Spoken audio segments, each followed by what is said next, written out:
দীর্ঘ প্রায় দেড় দশক পর নির্বাচনী গণসংযোগে বিএনপির স্থায়ী কমিটির সদস্য সালাউদ্দিন আহমেদ কক্সবাজার ১ আসনে বিএনপির প্রার্থী হিসেবে মনোনয়ন পাওয়ার পর প্রথম চকরিয়ায় ধানের শীষের প্রচারণায় মাঠে নামেন তিনি। সালাউদ্দিন আহমেদ যাওয়ার খবরে নেতাকর্মী ও সাধারণ মানুষের ঢল নামে রাস্তাঘাটে। অনেকে দীর্ঘ পথ পাড়ি দিয়ে তাকে দেখতে আসেন। 14 বছর বাদে আনা সালাউদ্দিন সাহেব দেখতে আনাতে বেশি আনন্দ লাগে। সকাল ছড় হইতো ভাই হনবাদ পানি আজিয়া না হাইদা হন হল হন লাস্ট মগন নহদি শুধু এবারে সাইবেল লাভলি ভাই আর তাহারা গি আজ বহুত বছর ওখানে ফির সুন্দর ওখানে নেতা ভাই আর দেশে উন্নয়ন করে পারলাই। আমরা সনাতনীয় মা বোনেরা ঐক্য হয়ে আমরা এবার দেখতেছি শতকরা 80% মুক্তিযুদ্ধের পক্ষ হয়ে আমরা ধানশীষ মার্কায় ভোট দিয়ে জয়যুক্ত করব। চকরিয়া উপজেলার খুটাখালী, ফাঁসিয়াখালী ও ডুলহাজরা ইউনিয়নে গণসংযোগ শেষে ফাঁসিয়াখালী ইউনিয়ন বিএনপি আয়োজিত রশিদ আহমদ চৌধুরী উচ্চ বিদ্যালয় মাঠে পথসভায় যোগ দেন তিনি। আমি কত বছর পর আপনাদের সামনে আসার সুযোগ পেলাম, আল্লাহ রাব্বুল আলামিনের সুযোগ দিল। আমি জেলখানায় বন্দী ছিলাম। আপনারা দয়া করে মহব্বত করে আপনারা আমার স্ত্রীকে, আপনাদের পুত্রবধূকে আমার চাইতেও বেশি ভোটের ব্যবধান বিজয়ী করেছেন, সংসদে পাঠিয়েছিলেন।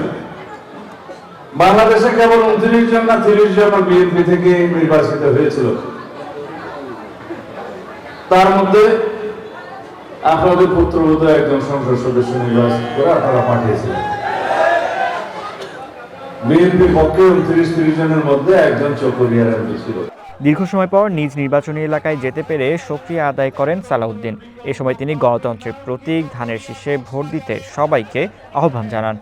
এই দেশে যারা গণতন্ত্রের বিরুদ্ধে দাঁড়াবে, যারা এই জনগণের ভোটাধিকারের বিপক্ষে দাঁড়াবে, তাদেরকে জনগণ প্রত্যাখ্যান করবে ইনশাআল্লাহ।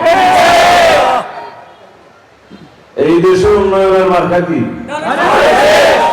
গণতন্ত্রের মার্কা কি? গণতন্ত্রের বিকল্প পার্টির নাম কি? বিএনপি। এই দেশে গণতন্ত্র, স্বাধীনতা, সার্বভৌমত্বের প্রতীক কে? বেগম খালেদা জিয়া। বহু শহীদের আত্মদানের মধ্য দিয়ে বাংলাদেশের কালো রাজপথ রঞ্জিত করার মধ্য দিয়ে আমরা যে কাঙ্ক্ষিত প্রত্যাশিত গণতান্ত্রিক যাত্রা উত্তরণ করতে যাচ্ছি, এদেশে একটি শক্তিশালী গণতান্ত্রিক রাষ্ট্র বিনির্মাণ করতে যাচ্ছি। সেই গণতান্ত্রিক রাষ্ট্র বিনির্মাণের জন্য আমাদেরকে আগামী দিনে ইনশাআল্লাহ ধানের শীষের পক্ষে ভোট দিয়ে গণতন্ত্রকে বিজয়ী করতে হবে। ধানের শীষে একটা ভোট চাইতে। বহু বছর গুমের শিকার হয়ে ভারতে নির্বাসিত থাকার পর দেশে এসে এটি তার জাতীয় নির্বাচনের প্রথম প্রচারণা। এর মধ্য দিয়ে ত্রয়োদশ জাতীয় সংসদ নির্বাচনের আনুষ্ঠানিক প্রচারণায় নামলেন বিএনপির অন্যতম শীর্ষ নেতা। সামনের দিনের গণতান্ত্রিক পদ্ধতিতে যে নির্বাচন হবে, সেই নির্বাচন হবে সেই গণ অভ্যুত্থানের ফসল। ফারদিন নীরব, ওয়ান ন্যাশনাল ডেস্ক।